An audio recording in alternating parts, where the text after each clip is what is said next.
Ahí estamos con él, yo soy esta figurita que anda por ahí atrás reflejada, bebiendo ron Matusalén en La Habana, como correspondía a sus años, ron Matusalén, y celebrando esa porfiada manía de vivir.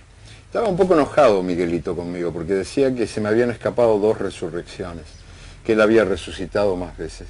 Claro, lo habían fusilado, había sufrido atentados, prisiones, hasta se le había caído encima la madre cuando era bebé, y sin embargo seguía vivo. Y yo digo, Miguelito era una metáfora de América Latina. ¿Qué es eso? Exactamente eso. Una tierra que ha muerto muchas veces y muchas veces ha vuelto a nacer como si estuviera condenada al nacer incesante.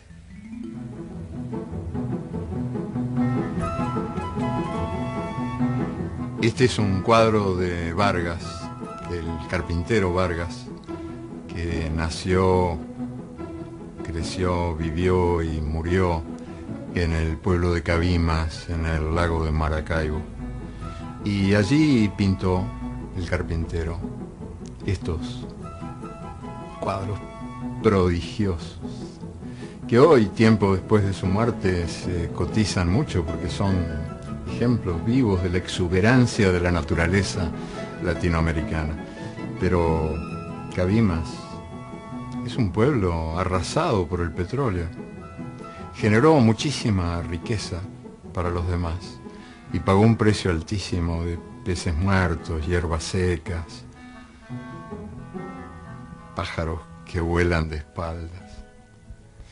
Y yo cuando lo veía a Vargas, lo visitaba en Cabimas, le decía que él era un pintor realista. Y Vargas se reía de que yo dijera que era realista. Y yo le decía que sí, que era. Porque él no había pintado la realidad que conocía, pero había pintado la realidad que necesitaba. Y tan real es la realidad que se necesita como la realidad que se conoce.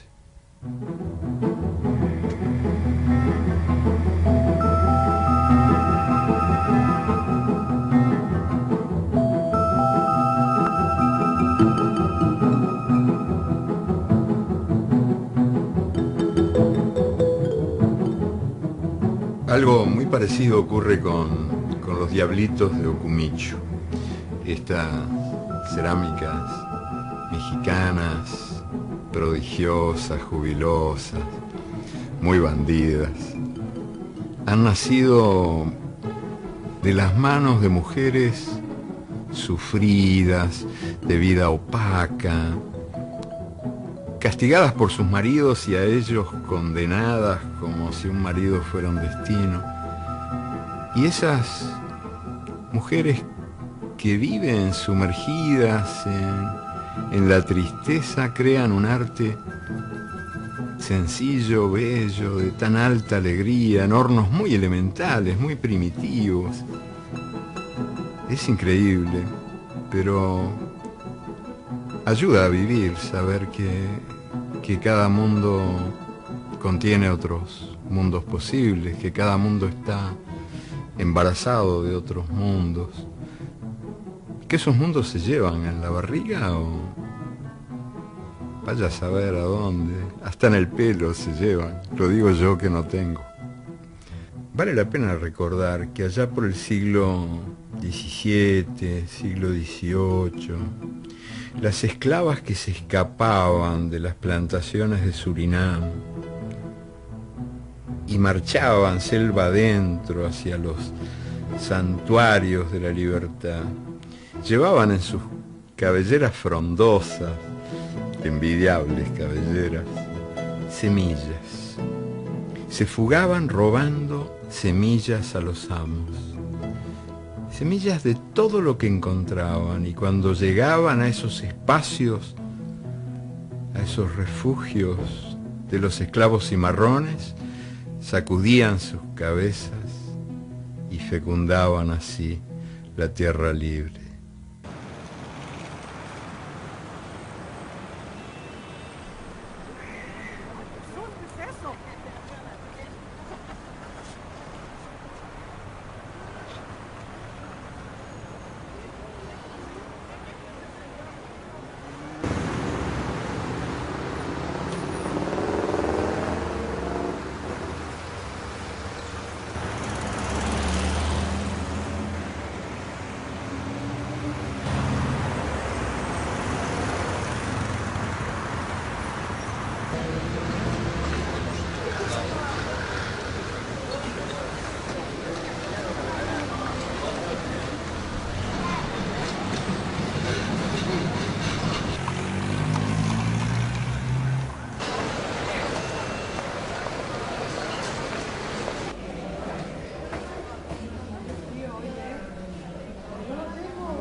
Yo soy hijo de los cafés de Montevideo, de cafés como este, el brasilero, el más antiguo de todos, cafés de los tiempos en que había tiempo para perder el tiempo. En los cafés aprendí todo lo que sé, fueron mi única universidad y aprendí lo más importante de todo lo que sé, y es que para ser capaces de decir tenemos que ser antes que todo capaces de escuchar. Yo no soy de recibir consejos ni de darlos, pero cuando alguno se me arrima, algún muchacho joven, preguntando por los secretos del oficio, le digo que yo no tengo ninguno salvo ese secreto que me enseñaron los años y los cafés, que para no ser mudo hay que empezar por no ser sordo. Muchos progres, amigos míos, dicen con la mejor intención del mundo que quieren ser la voz de los que no tienen voz. Mi experiencia es diferente. Para mí, los condenados de la tierra, los malditos, son los que más voz tienen. Les han cerrado la boca desde hace siglos o milenios para que no se escuchen sus voces prohibidas. Según el poder, los nadies no tienen religiones, sino supersticiones, no tienen cultura, sino folclore, hablan dialectos, sino lenguas, tienen brazos, pero no tienen cara. ¿Cómo van a tener voz? El poder cree que solo tienen ecos. La mejor definición sobre los medios de comunicación en el mundo actual, yo la encontré, sin embargo, garabateada en una pared y no en un enjundioso estudio de algún experto. Era una frase que decía: nos mean y los diarios dicen llueve. Y esas revelaciones, por seguir hablando de la lluvia, ese niño de la calle, del barrio de San Telmo en Buenos Aires, uno de esos niños que duermen en los portones o en los umbrales, es capaz de contarlo así: siempre que te echan de tu casa, llueve. Y es verdad, ¿no? Una verdad que ignoramos los que tenemos casa. Y por seguir hablando de lluvia en boca de los que se supone que no tienen voz, basta recordar aquello que leí en un papel de fumar. Era un poemita brevísimo, porque claro, en el papel de fumar mucho sitio no hay. Y fueron los mensajes que se deslizaron mágicamente a través de los barrotes, de las cárceles, en los tiempos de la dictadura militar en el Uruguay. Y ese mensaje escrito en verso brevísimo decía: a veces llueve y te quiero, a veces sale el sol y te quiero, la cárcel es a veces, siempre te quiero.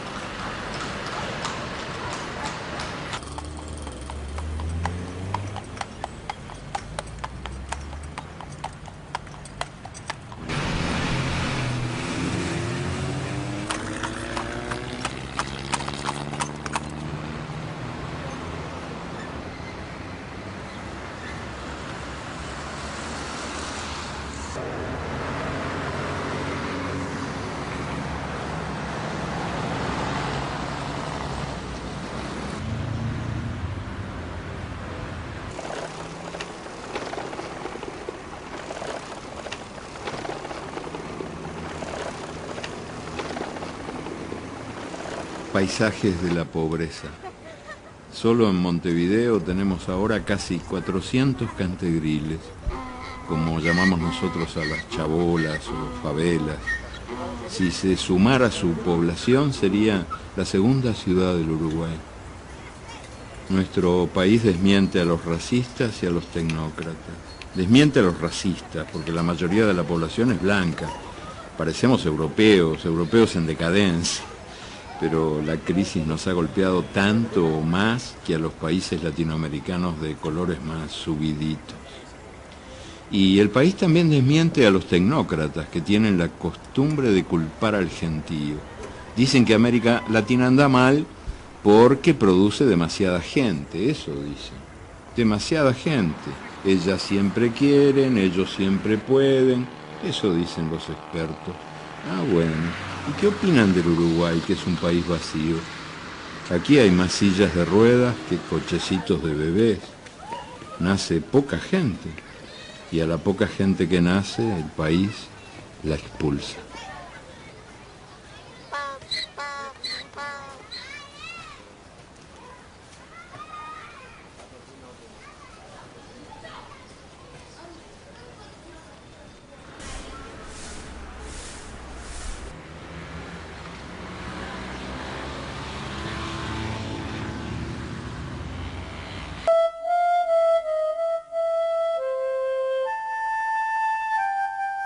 En tiempos de la dictadura, hace algunos años, nos echaba la policía. Ahora nos echa la economía. El Uruguay vende carne humana. Casi todos son jóvenes los que se van. Desandan el camino de sus abuelos.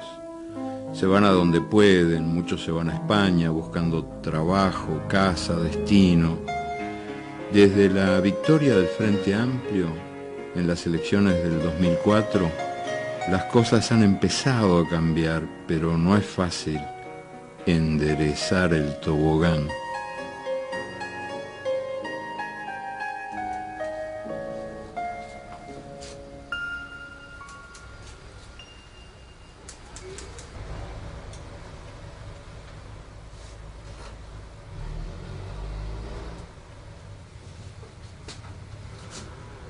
Los peluqueros me humillan cobrándome la mitad.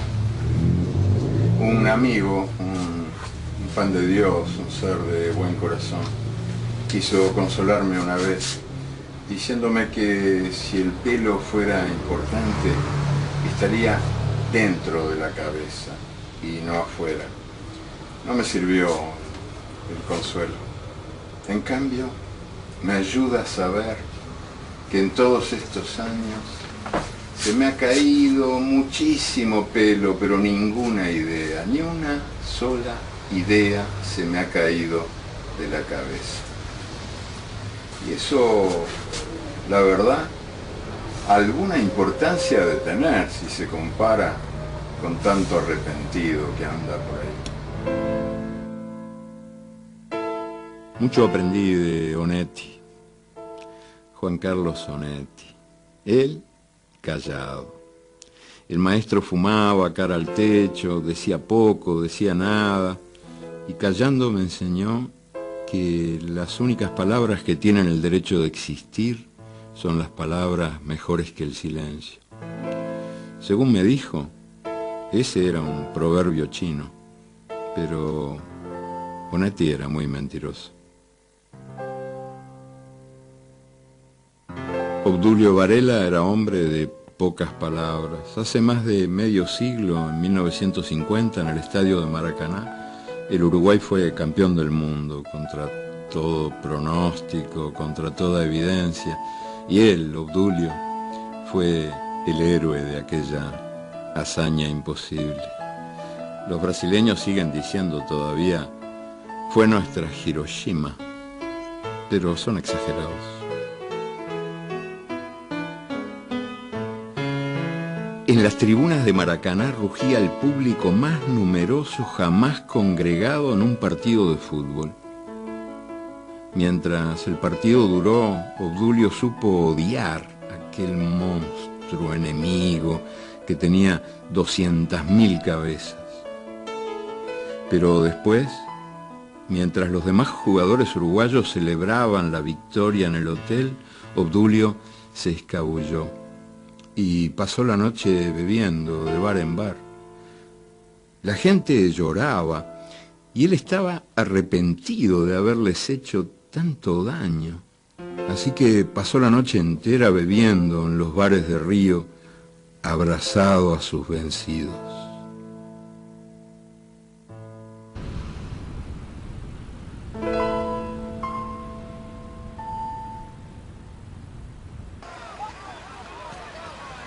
Los uruguayos somos poquitos, 3,5 millones. Cabemos todos en un solo barrio de cualquier gran ciudad del mundo. 3,5 millones de anarquistas conservadores. No nos gusta que nadie nos mande y nos cuesta cambiar. 3,5 millones de críticos de cine, aunque el cine nuestro recién está queriendo nacer. 3,5 millones de directores técnicos de fútbol, ideólogos del fútbol, doctores del fútbol, aunque el fútbol nuestro vive más de la nostalgia que de la realidad.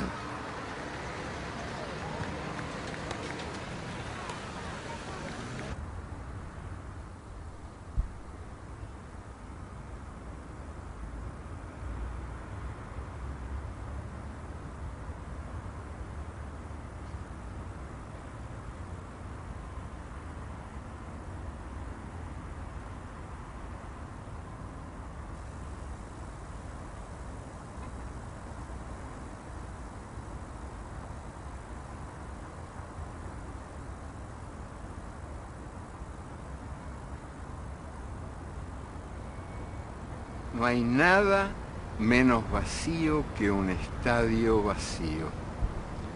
Y dudo de que haya algo menos mudo que estas gradas sin nadie.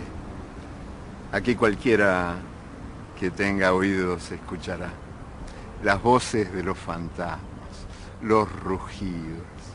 En este estadio, hace ya unos cuantos años, 1930, se disputó el primer campeonato mundial de fútbol. Ganó Uruguay. Ya había ganado Uruguay los dos campeonatos anteriores que eran olímpicos todavía, 1924, 1928. Era cosa de no creer. ¿Cómo? Un país tan chiquito y tan despoblado, ganándoles a todos los demás. Parecía milagro divino, la voluntad de Dios. No era nada de eso, porque ya para entonces hacía tiempo, largo tiempo, que aquí el Estado se había separado de la Iglesia y no le pedía favores. Era más bien obra de ese Estado, que era un Estado que tenía todavía energía creadora y que había impulsado y llevado adelante un programa de educación popular tremendo, que abarcaba al país entero y que comprendía todo, la cabeza y el cuerpo, matemática, física, pero también gimnasia, fútbol, campos deportivos, canchas desparramadas por todas partes, de modo de que aquel Uruguay formaba ciudadanos que eran, entre otras cosas, atletas. Aquel país era otro país. Tuvimos ley de divorcio 70 años antes que España y voto femenino 14 años antes que Francia. Después el Uruguay se vino abajo y el Estado fue usurpado por la politiquería. Habíamos tenido jornada de trabajo de 8 horas por ley antes que los Estados Unidos, pero ahora encontrar trabajo es un milagro. Y más milagro sería llenar la olla trabajando nada más que 8 horas.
Tienen 4 ruedas y andan a la velocidad de las tortugas, pero los uruguayos las llamamos cachilas, que es nombre de pájaros.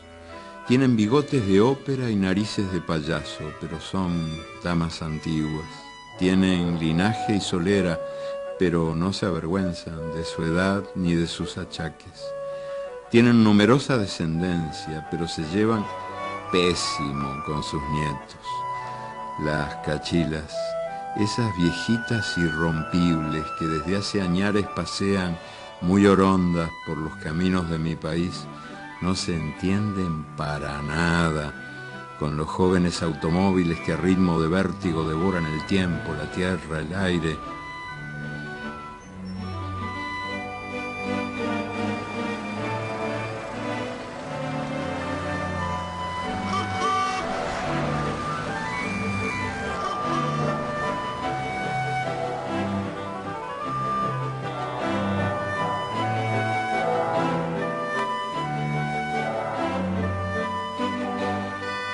Un banco, un gran banco con vista al mar y 4 vaquitas pastando detrás. Ese fue nuestro modelo de país en los últimos años y así nos fue. El santuario financiero naufragó. Un desastre. Bancos vaciados, banqueros fugados, $1.000 millones por lo bajo se evaporaron. Y el Estado, ciego, sordo, nada vio, nada escuchó.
El monumento funerario, la arquitectura de la muerte, es una especialidad de las dictaduras militares que en el mundo son o han sido.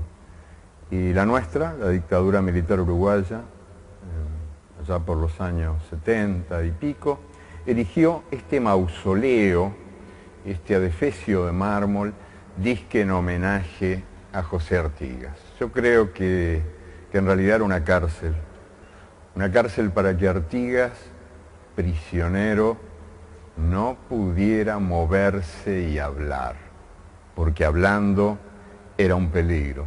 Este héroe de la independencia americana seguía estando vivo, y vivo está todavía, porque entre todos los héroes fue el que tuvo una visión social más clara y más honda. Él quiso que la independencia no fuera una emboscada contra los hijos más pobres de América. Hizo la primera reforma agraria en el continente americano, medio siglo antes que Lincoln, un siglo antes que Zapata, y la dictadura militar quiso poner frases suyas en las paredes de este mausoleo y no encontró ninguna, porque todas las frases de Artigas eran altamente subversivas, eran invocaciones a la dignidad y a la libertad de los oprimidos, así que no tuvieron más remedio que decorar las paredes con estos absurdos cartelones llenos de nombres y de fechas y de lugares.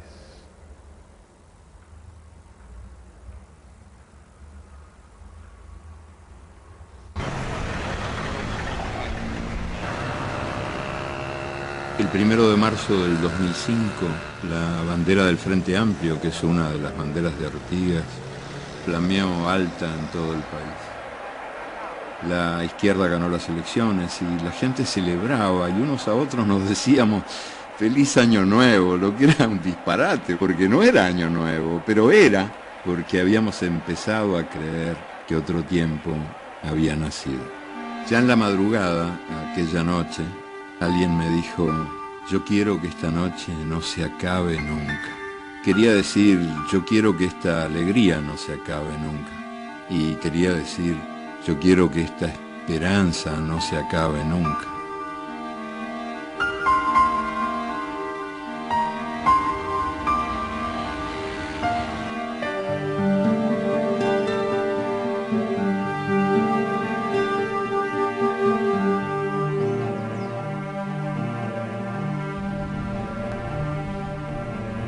Mi buen amigo Fernando Birri dice que la utopía está en el horizonte. Por mucho que yo camine, jamás la alcanzaré. Camino 10 pasos y ella se aleja 10 pasos. Camino 20 pasos y ella se ubica 20 pasos más allá. Por mucho que yo camine, nunca la alcanzaré. ¿Para qué sirve la utopía? Para eso sirve, para caminar.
Yo soy hijo de los cafés de Montevideo, de cafés como este, el brasilero, el más antiguo de todos, cafés de los tiempos en que había tiempo para perder el tiempo.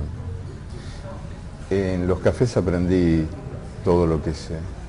fueron mi única universidad y aprendí lo más importante de todo lo que sé. Y es que para ser capaces de decir, tenemos que ser, antes que todo, capaces de escuchar. Yo no soy de recibir consejos ni de darlos, pero cuando alguno se me arrima, algún muchacho joven, preguntando por los secretos del oficio, le digo que yo no tengo ninguno salvo ese secreto que me enseñaron los años y los cafés, que para no ser mudo hay que empezar por no ser sordo. Muchos progres, amigos míos, dicen con la mejor intención del mundo que quieren ser la voz de los que no tienen voz. Mi experiencia es diferente. Para mí, los condenados de la tierra, los malditos, son los que más voz tienen. Les han cerrado la boca desde hace siglos o milenios para que no se escuchen sus voces prohibidas. Según el poder, los nadies no tienen religiones, sino supersticiones, no tienen cultura, sino folclore, hablan dialectos, sino lenguas, tienen brazos, pero no tienen cara. ¿Cómo van a tener voz? El poder cree que solo tienen ecos. La mejor definición sobre los medios de comunicación en el mundo actual, yo la encontré, sin embargo, garabateada en una pared y no en un enjundioso estudio de algún experto. Era una frase que decía: nos mean y los diarios dicen llueve. Y esas revelaciones, por seguir hablando de la lluvia, ese niño de la calle, del barrio de San Telmo en Buenos Aires, uno de esos niños que duermen en los portones o en los umbrales, es capaz de contarlo así: siempre que te echan de tu casa, llueve. Y es verdad, ¿no? Una verdad que ignoramos los que tenemos casa. Y por seguir hablando de lluvia en boca de los que se supone que no tienen voz, basta recordar aquello que leí en un papel de fumar. Era un poemita brevísimo, porque claro, en el papel de fumar mucho sitio no hay. Y fueron los mensajes que se deslizaron mágicamente a través de los barrotes, de las cárceles, en los tiempos de la dictadura militar en el Uruguay. Y ese mensaje escrito en verso brevísimo decía: a veces llueve y te quiero, a veces sale el sol y te quiero, la cárcel es a veces, siempre te quiero.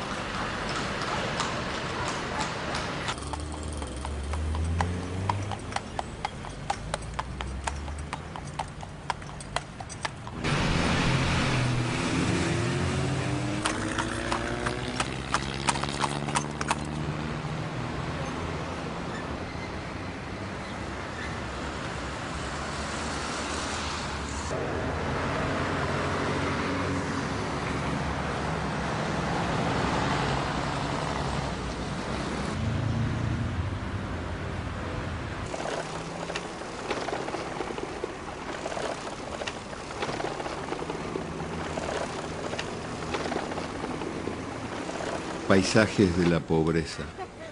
Solo en Montevideo tenemos ahora casi 400 cantegriles, como llamamos nosotros a las chabolas o favelas.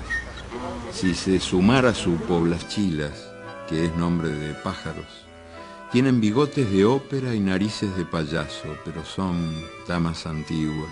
Tienen linaje y solera, pero no se avergüenzan de su edad ni de sus achaques. Tienen numerosa descendencia, pero se llevan pésimo con sus nietos.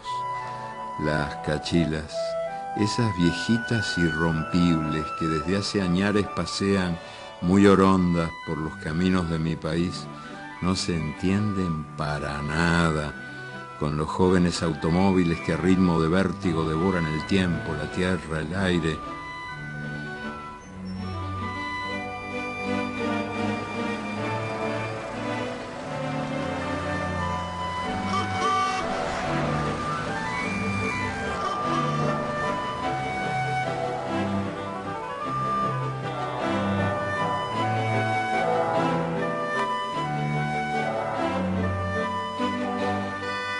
Un banco, un gran banco con vista al mar y 4 vaquitas pastando detrás. Ese fue nuestro modelo de país en los últimos años y así no fue. El santuario financiero naufragó. Un desastre. Bancos vaciados, banqueros fugados, $1.000 millones por lo bajo se evaporaron. Y el Estado, ciego, sordo, nada vio, nada escuchó.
El monumento funerario, la arquitectura de la muerte, es una especialidad de las dictaduras militares que en el mundo son o han sido.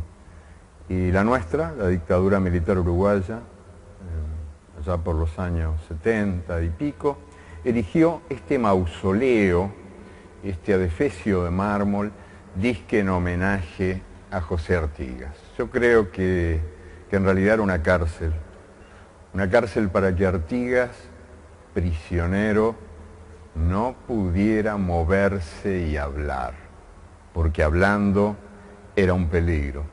Este héroe de la independencia americana seguía estando vivo, y vivo está todavía, porque entre todos los héroes fue el que tuvo una visión social más clara y más honda. Él quiso que la independencia no fuera una emboscada contra los hijos más pobres de América. Hizo la primera reforma agraria en el continente americano, medio siglo antes que Lincoln, un siglo antes que Zapata, y la dictadura militar quiso poner frases suyas en las paredes de este mausoleo y no encontró ninguna, porque todas las frases de Artigas eran altamente subversivas, eran invocaciones a la dignidad y a la libertad de los oprimidos, así que no tuvieron más remedio que decorar las paredes con estos absurdos cartelones llenos de nombres y de fechas y de lugares.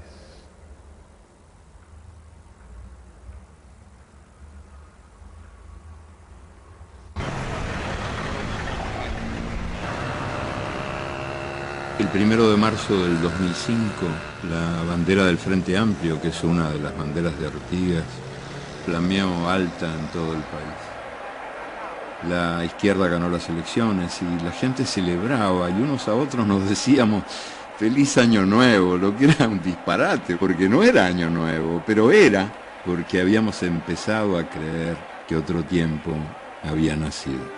Ya en la madrugada, aquella noche, alguien me dijo, de anarquistas conservadores. No nos gusta que nadie nos mande y nos cuesta cambiar. 3,5 millones de críticos de cine, que el cine nuestro recién está queriendo nacer. 3,5 millones de directores técnicos de fútbol, ideólogos del fútbol, doctores del fútbol, aunque el fútbol nuestro vive más de la nostalgia que de la realidad.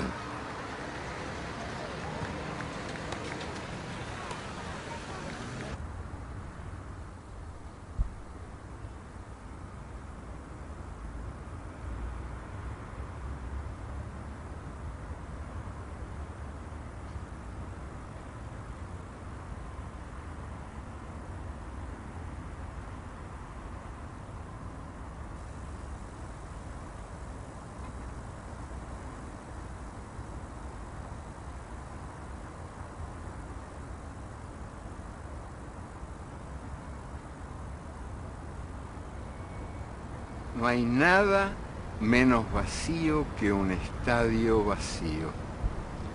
Y dudo de que haya algo menos mudo que estas gradas sin nadie. Aquí cualquiera que tenga oídos escuchará las voces de los fantasmas, los rugidos. En este estadio, hace ya unos cuantos años, 1930, se disputó el primer campeonato mundial de fútbol. Ganó Uruguay.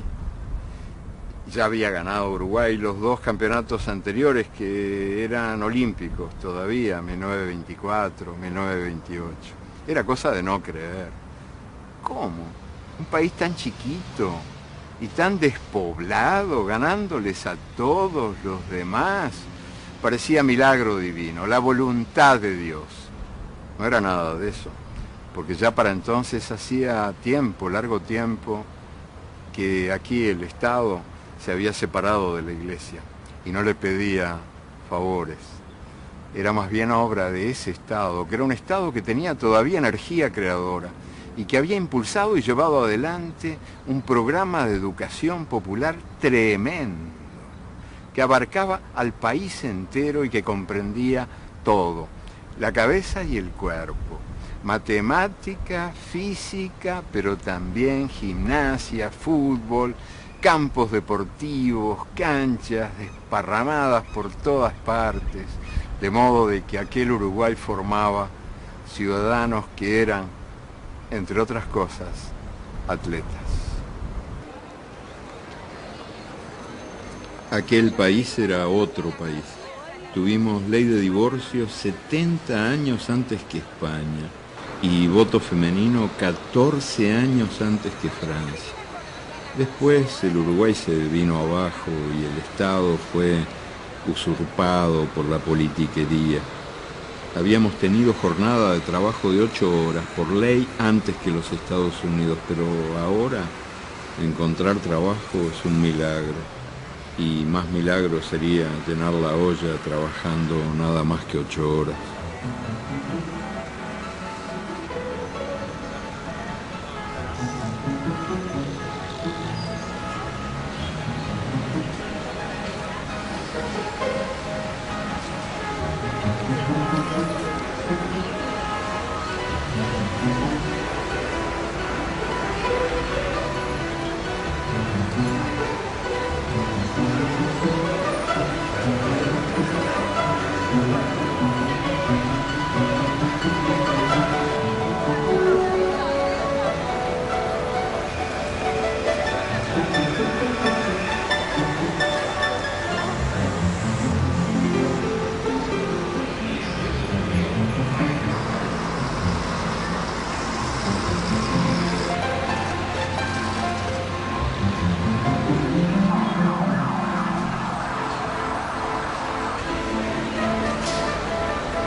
Tienen 4 ruedas y andan a la velocidad de las tortugas, pero los uruguayos las llamamos... Castellón sería la segunda ciudad del Uruguay. Nuestro país desmiente a los racistas y a los tecnócratas. Desmiente a los racistas, porque la mayoría de la población es blanca. Parecemos europeos, europeos en decadencia. Pero la crisis nos ha golpeado tanto o más que a los países latinoamericanos de colores más subiditos. Y el país también desmiente a los tecnócratas, que tienen la costumbre de culpar al gentío. Dicen que América Latina anda mal porque produce demasiada gente, eso dicen. Demasiada gente. Ellas siempre quieren, ellos siempre pueden, eso dicen los expertos. Ah, bueno. ¿Y qué opinan del Uruguay, que es un país vacío? Aquí hay más sillas de ruedas que cochecitos de bebés. Nace poca gente. Y a la poca gente que nace, el país la expulsa.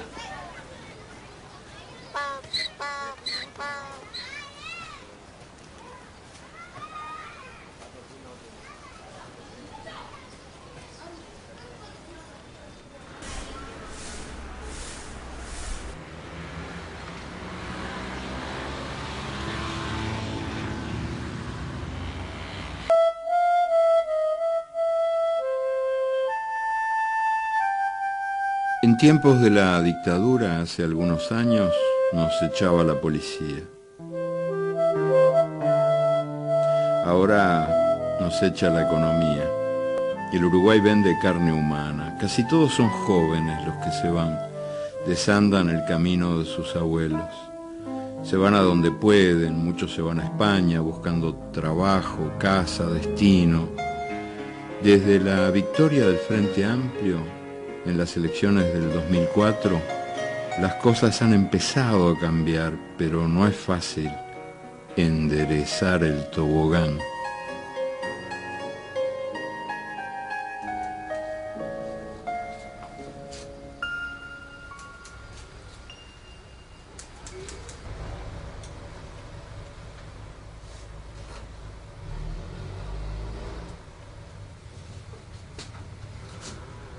Los peluqueros me humillan cobrándome la mitad. Un amigo, un pan de Dios, un ser de buen corazón, quiso consolarme una vez diciéndome que si el pelo fuera importante, estaría dentro de la cabeza y no afuera. No me sirvió el consuelo. En cambio, me ayuda a saber que en todos estos años se me ha caído muchísimo pelo, pero ninguna idea, ni una sola idea se me ha caído de la cabeza. Y eso, la verdad, alguna importancia ha de tener si se compara con tanto arrepentido que anda por ahí. Mucho aprendí de Onetti, Juan Carlos Onetti. Él, callado. El maestro fumaba cara al techo, decía poco, decía nada, y callando me enseñó que las únicas palabras que tienen el derecho de existir son las palabras mejores que el silencio. Según me dijo, ese era un proverbio chino, pero Onetti era muy mentiroso. Obdulio Varela era hombre de pocas palabras. Hace más de medio siglo, en 1950, en el estadio de Maracaná, el Uruguay fue campeón del mundo, contra todo pronóstico, contra toda evidencia. Y él, Obdulio, fue el héroe de aquella hazaña imposible. Los brasileños siguen diciendo todavía, fue nuestra Hiroshima, pero son exagerados. En las tribunas de Maracaná rugía el público más numeroso jamás congregado en un partido de fútbol. Mientras el partido duró, Obdulio supo odiar a aquel monstruo enemigo que tenía 200.000 cabezas. Pero después, mientras los demás jugadores uruguayos celebraban la victoria en el hotel, Obdulio se escabulló y pasó la noche bebiendo de bar en bar. La gente lloraba y él estaba arrepentido de haberles hecho tanto daño. Así que pasó la noche entera bebiendo en los bares de Río, abrazado a sus vencidos.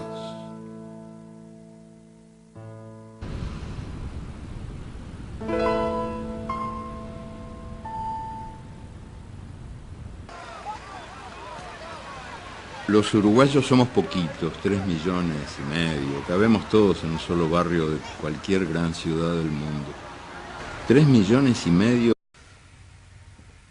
Ahí estamos con él, yo soy esta figurita que anda por ahí atrás reflejada, bebiendo ron Matusalén en La Habana, como correspondía a sus años, ron Matusalén, y celebrando esa porfiada manía de vivir. Estaba un poco enojado Miguelito conmigo, porque decía que se me habían escapado 2 resurrecciones, que él había resucitado más veces. Claro, lo habían fusilado, había sufrido atentados, prisiones, hasta se le había caído encima la madre cuando era bebé, y sin embargo seguía vivo. Y yo digo, Miguelito era una metáfora de América Latina. ¿Qué es eso? Exactamente eso. Una tierra que ha muerto muchas veces y muchas veces ha vuelto a nacer como si estuviera condenada al nacer incesante.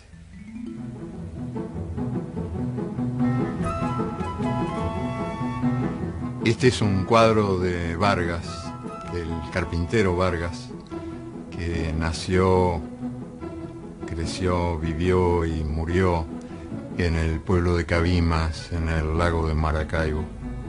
Y allí pintó el carpintero estos cuadros prodigiosos, que hoy, tiempo después de su muerte, se cotizan mucho porque son ejemplos vivos de la exuberancia de la naturaleza latinoamericana. Pero Cabimas es un pueblo arrasado por el petróleo. Generó muchísima riqueza para los demás y pagó un precio altísimo de peces muertos, hierbas secas, pájaros que vuelan de espaldas. Y yo cuando lo veía a Vargas, lo visitaba en Cabimas, le decía que él era un pintor realista. Y Vargas se reía de que yo dijera que era realista. Y yo le decía que sí, que era. Porque él no había pintado la realidad que conocía, pero había pintado la realidad que necesitaba. Y tan real es la realidad que se necesita como la realidad que se conoce.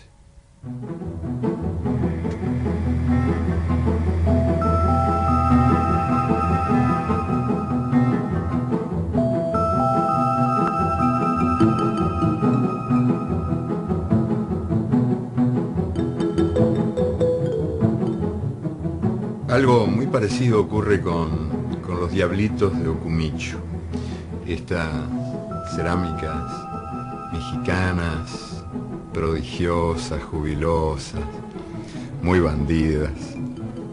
Han nacido de las manos de mujeres sufridas, de vida opaca, castigadas por sus maridos y a ellos condenadas como si un marido fuera un destino. Y esas mujeres que viven sumergidas en la tristeza crean un arte sencillo, bello, de tan alta alegría, en hornos muy elementales, muy primitivos. Es increíble, pero ayuda a vivir, saber que cada mundo contiene otros mundos posibles, que cada mundo está embarazado de otros mundos, que esos mundos se llevan en la barriga o vaya a saber a dónde, hasta en el pelo se llevan, lo digo yo que no tengo.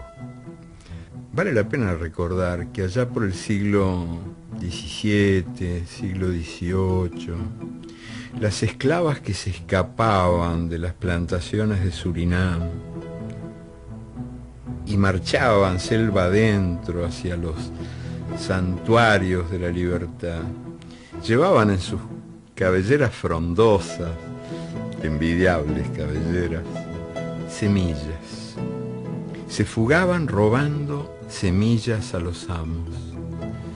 Semillas de todo lo que encontraban, y cuando llegaban a esos espacios, a esos refugios de los esclavos cimarrones, sacudían sus cabezas y fecundaban así la tierra libre.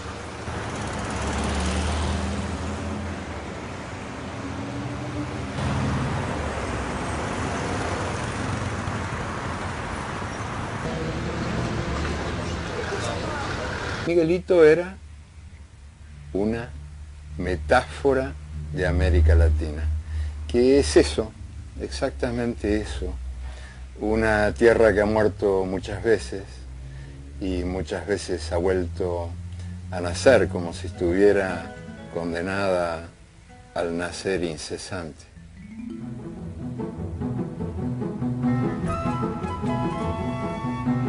Este es un cuadro de Vargas, del carpintero Vargas, que nació, creció, vivió y murió en el pueblo de Cabimas, en el lago de Maracaibo.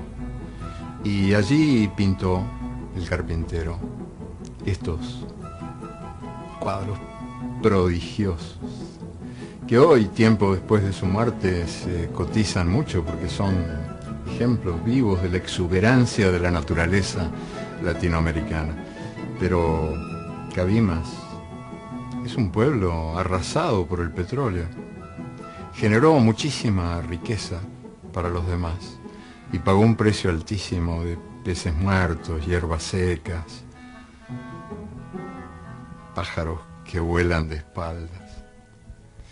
Y yo cuando lo veía a Vargas, lo visitaba en Cabimas, le decía que él era un pintor realista. Y Vargas se reía de que yo dijera que era realista. Y yo le decía que sí, que era. Porque él no había pintado la realidad que conocía, pero había pintado la realidad que necesitaba. Y tan real es la realidad que se necesita como la realidad que se conoce.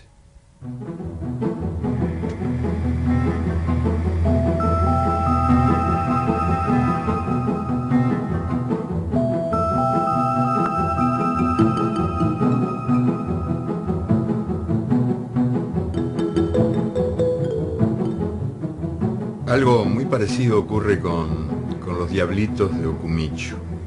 Estas cerámicas mexicanas, prodigiosas, jubilosas, muy bandidas, han nacido de las manos de mujeres sufridas, de vida opaca, castigadas por sus maridos y a ellos condenadas como si un marido fuera un destino. Y esas mujeres que viven sumergidas en la tristeza crean un arte sencillo, bello, de tan alta alegría, en hornos muy elementales, muy primitivos.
Yo soy hijo de los cafés de Montevideo, de cafés como este, el brasilero, el más antiguo de todos, cafés de los tiempos en que había tiempo para perder el tiempo.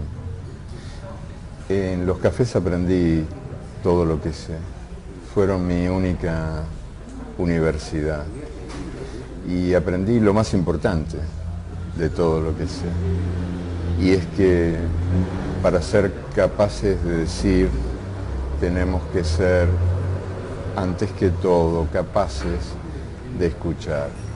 Yo no soy de recibir consejos ni de darlos, pero cuando alguno se me arrima, algún muchacho joven, preguntando por los secretos del oficio, le digo que yo no tengo ninguno salvo ese secreto que me enseñaron los años y los cafés, que para no ser mudo hay que empezar por no ser sordo.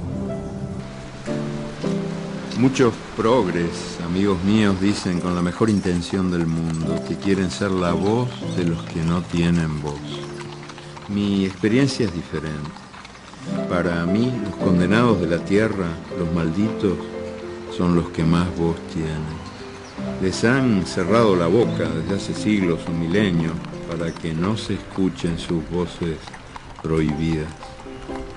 Según el poder, los nadies no tienen religiones, sino supersticiones, no tienen cultura, sino folclore, hablan dialectos, sino lenguas. Dicen con la mejor intención del mundo que quieren ser la voz de los que no tienen voz.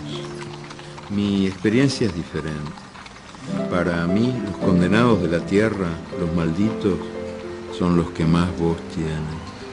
Les han cerrado la boca desde hace siglos o milenios para que no se escuchen sus voces prohibidas. Según el poder, los nadies no tienen religiones, sino supersticiones, no tienen cultura, sino folclore, hablan dialectos, sino lenguas, tienen brazos, pero no tienen cara. ¿Cómo van a tener voz? El poder cree que solo tienen ecos. La mejor definición sobre los medios de comunicación en el mundo actual yo la encontré, sin embargo, garabateada en una pared y no en un enjundioso estudio de algún experto. Era una frase que decía: nos mean y los diarios dicen llueve.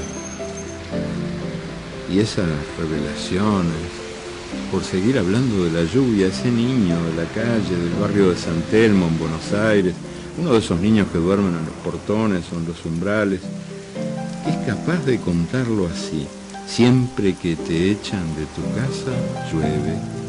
Y es verdad, ¿no? Una verdad que ignoramos los que tenemos casa. Y por seguir hablando de lluvia en boca de los que se supone que no tienen voz, basta recordar aquello que leí en un papel de fumar. Era un poemita brevísimo, porque claro, en el papel de fumar mucho sitio no hay. Y fueron los mensajes que se deslizaron mágicamente a través de los barrotes, de las cárceles, en los tiempos de la dictadura militar en el Uruguay. Y ese mensaje escrito en verso brevísimo decía: a veces llueve y te quiero, a veces sale el sol y te quiero, la cárcel es a veces, siempre te quiero.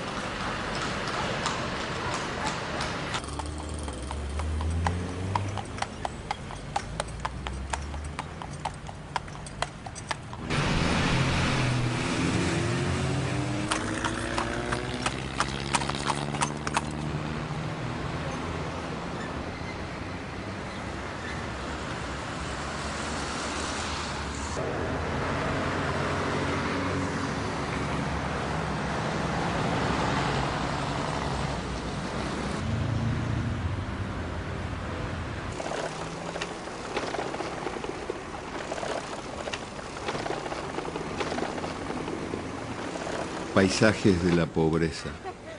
Solo en Montevideo tenemos ahora casi 400 cantegriles, como llamamos nosotros a las chabolas o favelas. Si se sumara su población, sería la segunda ciudad del Uruguay. Nuestro país desmiente a los racistas y a los tecnócratas. Desmiente a los racistas, porque la mayoría de la población es blanca. Parecemos europeos en decadencia. Pero la crisis nos ha golpeado tanto o más que a los países latinoamericanos de colores más subiditos. Y el país también desmiente a los tecnócratas, que tienen la costumbre de culpar al gentío. Dicen que América Latina anda mal porque produce demasiada gente, eso dicen. Demasiada gente. Ellas siempre quieren, ellos siempre pueden, eso dicen los expertos. Ah, bueno. ¿Y qué opinan del Uruguay, que es un país vacío?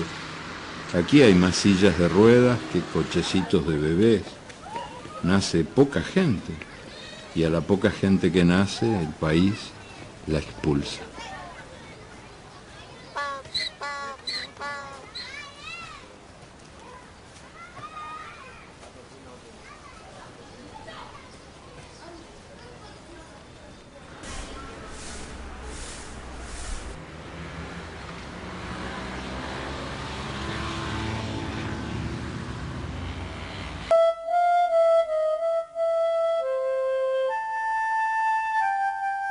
En tiempos de la dictadura, hace algunos años, nos echaba la policía. Ahora nos echa la economía. El Uruguay vende carne humana. Casi todos son jóvenes los que se van. Desandan el camino de sus abuelos. Se van a donde pueden, muchos se van a España buscando trabajo, casa, destino. Desde la victoria del Frente Amplio, en las elecciones del 2004, las cosas han empezado a cambiar, pero no es fácil enderezar el tobogán.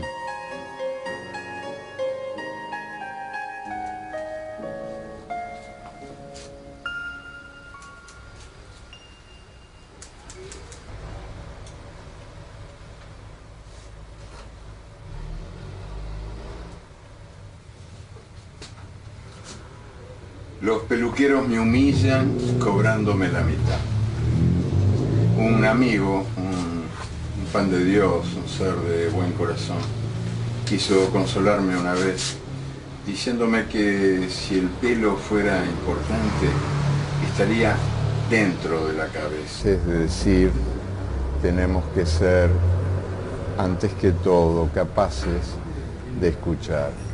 Yo no soy de recibir consejos ni de darlos, pero cuando alguno se me arrima, algún muchacho, joven, preguntando por los secretos del oficio, le digo que yo no tengo ninguno salvo ese secreto que me enseñaron los años y los cafés, que para no ser mudo hay que empezar por no ser sordo.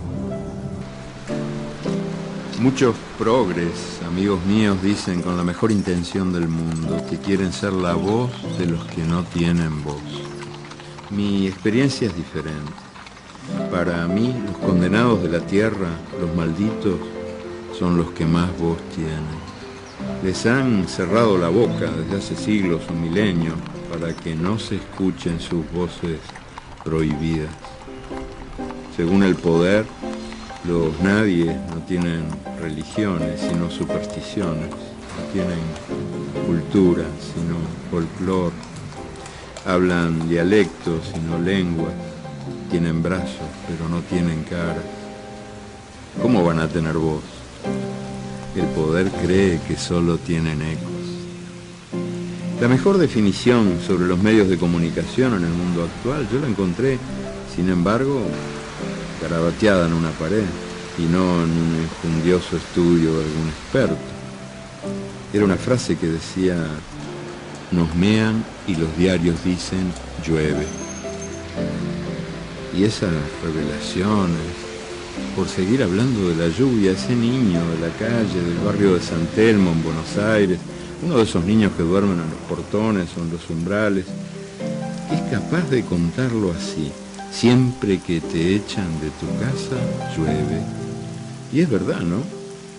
Una verdad que ignoramos los que tenemos casa.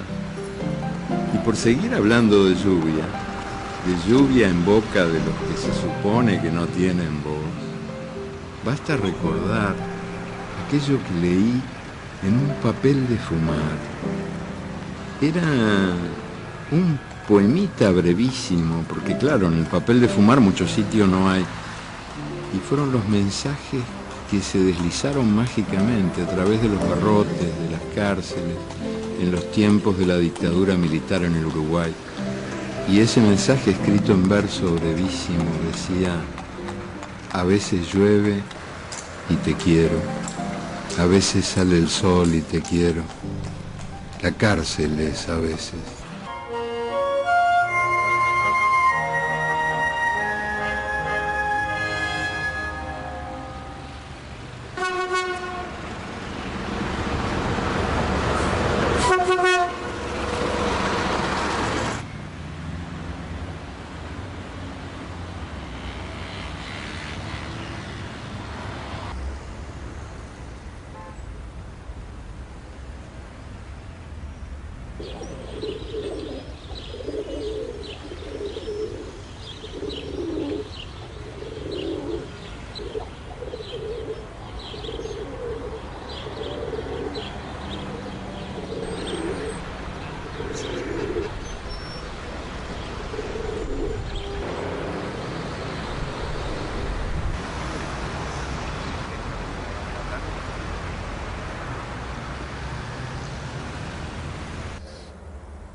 El monumento funerario, la arquitectura de la muerte, es una especialidad de las dictaduras militares que en el mundo son o han sido. Y la nuestra, la dictadura militar uruguaya, allá por los años 70 y pico, erigió este mausoleo, este adefesio de mármol, disque en homenaje a José Artigas. Yo creo que en realidad era una cárcel para que Artigas, prisionero, no pudiera moverse y hablar, porque hablando era un peligro. Este héroe de la independencia americana seguía estando vivo, y vivo está todavía, porque entre todos los héroes fue el que tuvo una visión social más clara y más honda. Él quiso que la independencia no fuera una emboscada contra los hijos más pobres de América. Hizo la primera reforma agraria en el continente americano, medio siglo antes que Lincoln, un siglo antes que Zapata, y la dictadura militar quiso poner frases suyas en las paredes de este mausoleo y no encontró ninguna, porque todas las frases de Artigas eran altamente subversivas, eran invocaciones a la dignidad y a la libertad de los oprimidos, así que no tuvieron más remedio que decorar las paredes con estos absurdos cartelones llenos de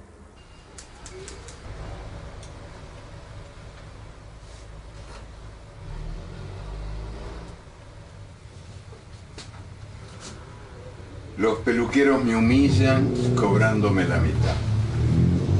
Un amigo, un pan de Dios, un ser de buen corazón, quiso consolarme una vez diciéndome que si el pelo fuera importante, estaría dentro de la cabeza y no afuera. No me sirvió el consuelo. En cambio, me ayuda a saber que en todos estos años se me ha caído muchísimo pelo, pero ninguna idea, ni una sola idea se me ha caído de la cabeza. Y eso, la verdad, alguna importancia de tener si se compara con tanto arrepentido que anda por ahí. Mucho aprendí de Onetti, Juan Carlos Onetti. Él, callado. El maestro fumaba, cara al techo, decía poco, decía nada, y callando me enseñó que las únicas palabras que tienen el derecho de existir son las palabras mejores que el silencio. Según me dijo, ese era un proverbio chino, pero Onetti era muy mentiroso. Obdulio Varela era hombre de pocas palabras. Hace más de medio siglo, en 1950, en el estadio de Maracaná, el Uruguay fue campeón del mundo, contra todo pronóstico, contra toda evidencia, y él, Obdulio, fue el héroe de aquella hazaña imposible.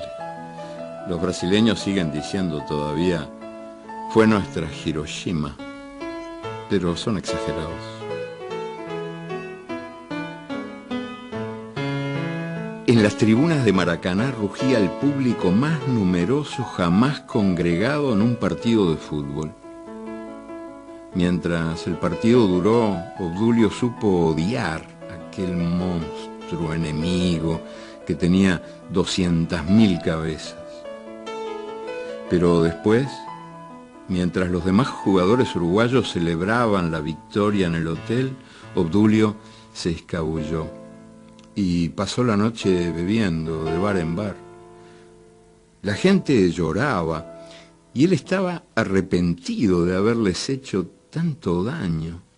Así que pasó la noche entera bebiendo en los bares de Río, abrazado a sus vencidos. Medio que decorar las paredes con estos absurdos cartelones llenos de nombres y de fechas y de lugares.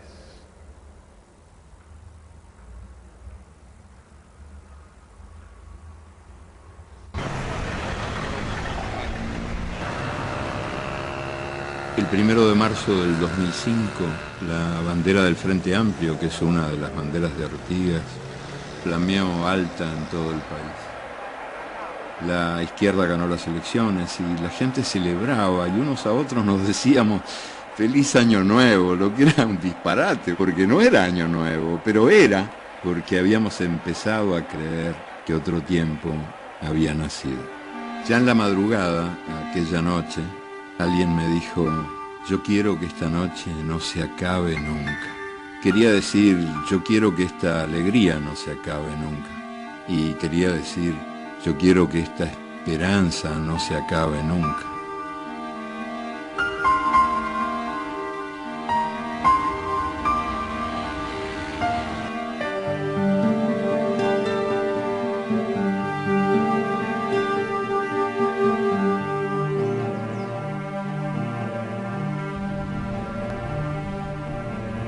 Mi buen amigo Fernando Birri dice que la utopía está en el horizonte. Por mucho que yo camine, jamás la alcanzaré. Camino 10 pasos y ella se aleja 10 pasos. Camino 20 pasos y ella se ubica 20 pasos más allá. Por mucho que yo camine, nunca la alcanzaré. ¿Para qué sirve la utopía? Para eso sirve, para caminar.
Yo soy hijo de los cafés de Montevideo, de cafés como este, el brasilero, el más antiguo de todos, cafés de los tiempos en que había tiempo para perder el tiempo. En los cafés aprendí todo lo que sé, fueron mi única universidad y aprendí lo más importante de todo lo que sé, y es que para ser capaces de decir tenemos que ser, antes que todo, capaces. Las cosas han empezado a cambiar, pero no es fácil enderezar el tobogán.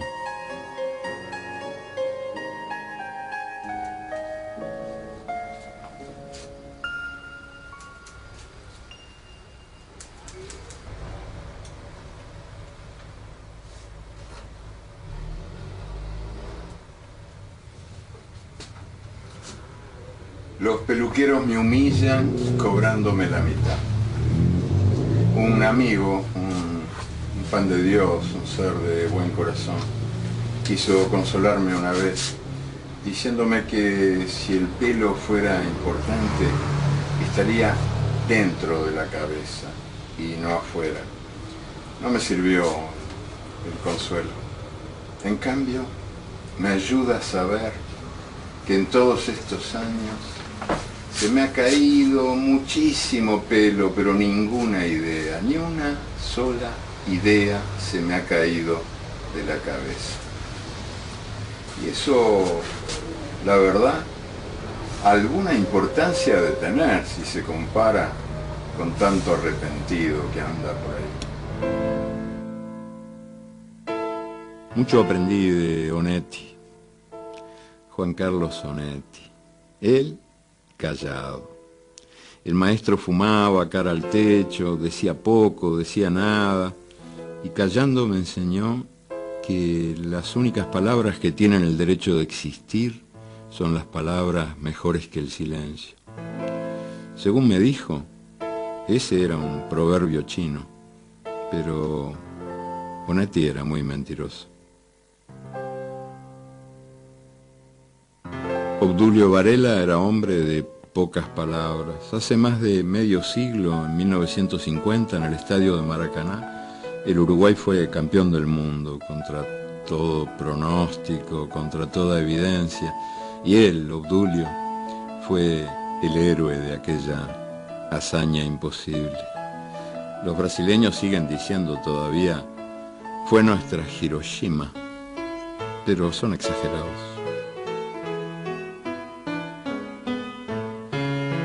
En las tribunas de Maracaná rugía el público más numeroso jamás congregado en un partido de fútbol. Mientras el partido duró, Obdulio supo odiar a aquel monstruo enemigo que tenía 200.000 cabezas. Pero después, mientras los demás jugadores uruguayos celebraban la victoria en el hotel, Obdulio se escabulló y pasó la noche bebiendo con los jóvenes automóviles que a ritmo de vértigo devoran el tiempo, la tierra, el aire.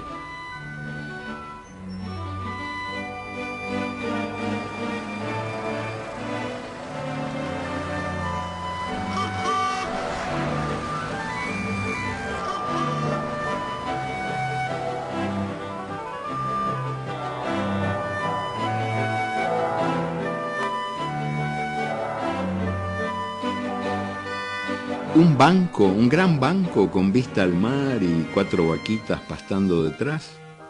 Ese fue nuestro modelo de país en los últimos años y así no fue. El santuario financiero naufragó. Un desastre. Bancos vaciados, banqueros fugados, $1.000 millones por lo bajo se evaporaron. Y el Estado, ciego, sordo, nada vio, nada escuchó.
El monumento funerario, la arquitectura de la muerte, es una especialidad de las dictaduras militares que en el mundo son o han sido. Y la nuestra, la dictadura militar uruguaya, allá por los años 70 y pico, erigió este mausoleo, este adefesio de mármol, disque en homenaje a José Artigas. Yo creo que en realidad era una cárcel para que Artigas, porque hablando era un peligro. Este héroe de la independencia americana seguía estando vivo, y vivo está todavía, porque entre todos los héroes fue el que tuvo una visión social más clara y más honda. Él quiso que la independencia no fuera una emboscada contra los hijos más pobres de América. Hizo la primera reforma agraria en el continente americano, medio siglo antes que Lincoln, un siglo antes que Zapata, y la dictadura militar quiso poner frases suyas en las paredes de este mausoleo y no encontró ninguna, porque todas las frases de Artigas eran altamente subversivas, eran invocaciones a la dignidad y a la libertad de los oprimidos, así que no tuvieron más remedio que decorar las paredes con estos absurdos cartelones llenos de nombres y de fechas y de lugares.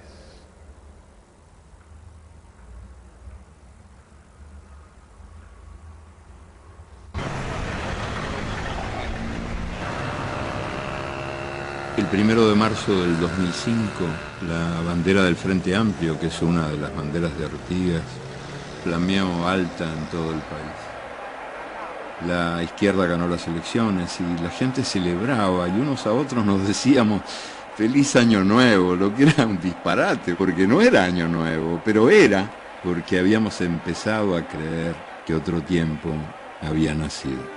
Ya en la madrugada, aquella noche, alguien me dijo, de anarquistas conservadores. No nos gusta que nadie nos mande y nos cuesta cambiar. 3,5 millones de críticos de cine, que el cine nuestro recién está queriendo nacer.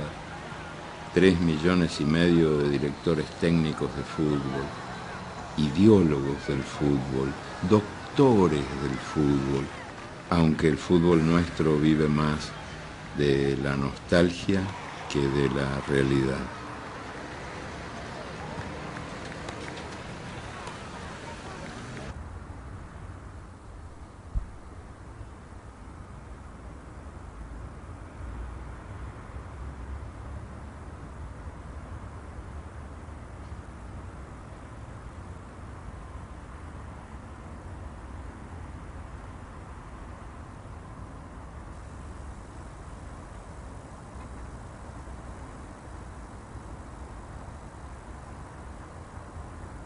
Mejores que el silencio. Según me dijo, ese era un proverbio chino, pero Onetti era muy mentiroso. Obdulio Varela era hombre de pocas palabras. Hace más de medio siglo, en 1950, en el estadio de Maracaná, el Uruguay fue campeón del mundo, contra todo pronóstico, contra toda evidencia. Y él, Obdulio, fue el héroe de aquella hazaña imposible. Los brasileños siguen diciendo todavía, fue nuestra Hiroshima, pero son exagerados.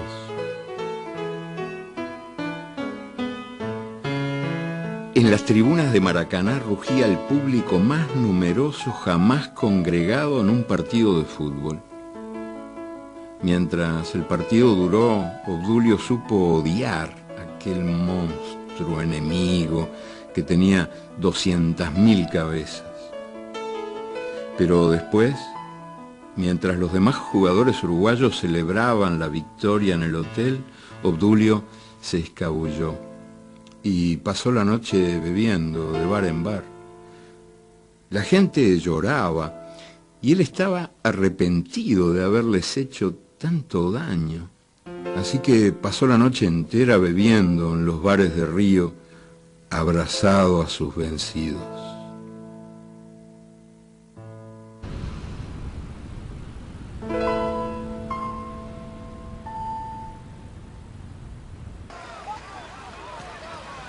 Los uruguayos somos poquitos, 3,5 millones, cabemos todos en un solo barrio de cualquier gran ciudad del mundo. 3,5 millones de anarquistas conservadores. No nos gusta que nadie nos mande y nos cuesta cambiar. 3,5 millones de críticos de cine, aunque el cine nuestro recién está queriendo nacer. 3,5 millones de directores técnicos de fútbol, ideólogos del fútbol, doctores del fútbol, aunque el fútbol nuestro vive más de la nostalgia que de la realidad.